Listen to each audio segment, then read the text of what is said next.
నరేంద్ర నాకు ఫస్ట్ ఇక్కడ స్టార్ట్ చేయించాడు ఇండియా అంతా కోచింగ్ అంతా బాస్కెట్బాల్. దాని తర్వాత జగన్ దగ్గరికి వెళ్ళి అంతా అక్కడ కోచింగ్ తీసుకున్నాను. నేను ఇలాగే ఇండియాకి ఆడి బాగా నెక్స్ట్ టైం కూడా బాగా సెలెక్ట్ అయ్యి ఇలాగే పేరు నిలబెడతాను ఆంధ్రప్రదేశ్ కి మాటిస్తున్నాను. Thank you.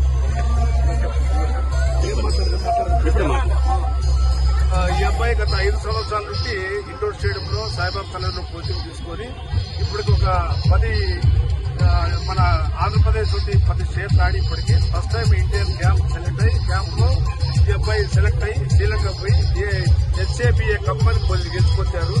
సెకండ్ దీని తర్వాత మళ్ళీ 25 తేదీ నుండి సెకండ్ క్యాంప్ ఉంటుంది. మళ్ళీ ఇండియాకి ఈ అబ్బాయి సెలెక్ట్ అయ్యాడు. దానికి కంగ్రాట్స్ చెప్తూ వాళ్ళ తల్లిదండ్రులను ప్రోత్సహించడానికి వాళ్ళ తల్లిదండ్రులు చెప్తున్నాం.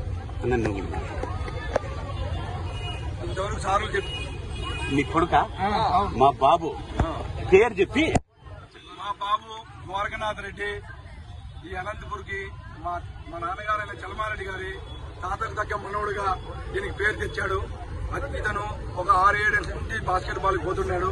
అప్పుడు నరేంద్ర సార్ ఇతన్ని గుర్తించి మా కోచింగ్ ఇప్పించి జగన్ సార్ దగ్గరికి నరేంద్ర సార్ దగ్గరికి పంపించాము.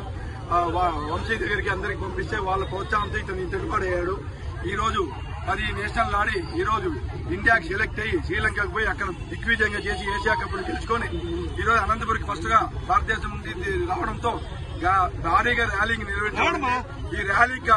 ఈ ర్యాలీకి సహకరించిన బంధువులు ఈయన ఫ్రెండ్స్, మా మిత్రులు, శ్రేయోభిలాషులు అందరికీ పేరు పేరున కృతజ్ఞతలు చెప్తున్నాను. Thank you. మీకే కాదు ఇండియాకే పేరు తెచ్చినాడు శ్రీలంక నుంచి. మీరు ఎలా ఫీల్ అవుతున్నారు మీ అబ్బాయి? మా అబ్బాయి ఇండియాకి పేరు తెచ్చినందుకు, ఆంధ్రప్రదేశ్ తెచ్చినందుకు, మా ఇంటికి ద్వారగా కుటుంబానికి ఇంత పేరు తెచ్చినందుకు చాలా సంతోషంగా ఉన్నాము. మామూలుగా కాదు. ఈ దిగ్విజయంని ఇలానే సాగించి వాళ్ళ తాత పేరు గాని మా పేరు గాని మా కుటుంబం పేరు నిలబెట్టాలని చాలా నమ్మకంతో ఉన్నాం. ఈ క్రెడిట్ ఎవరికి ఆశ చేస్తున్నారు? క్రెడిట్ మొత్తము కోచులకి వాళ్ళ తాత అయిన చలమారెడ్డి గారికి చెందుతుంది. Thank you.